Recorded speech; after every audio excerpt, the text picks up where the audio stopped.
వీళ్ళకు తెలియక బోట్లు పాకిస్తాన్ సరిహద్దుల్లోకి పోయిందని పాకిస్తాన్ నేవీ వాళ్ళు వచ్చి అరెస్ట్ చేస్తే ఈ రాష్ట్ర ప్రభుత్వం కనీసం పట్టించుకుందా అని అడుగుతా ఉన్నాను ఈ మత్స్యకార సోదరుల గురించి.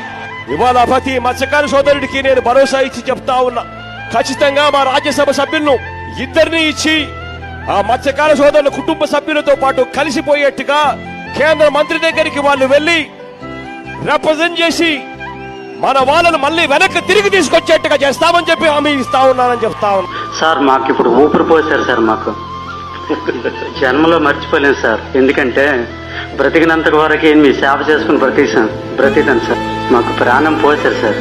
మీరు పోయేటప్పుడు చెక్కులు కూడా ఇస్తారు, తలా 5 లక్షల రూపాయలు ఇమ్మని చెప్పినాము, ఇస్తారు.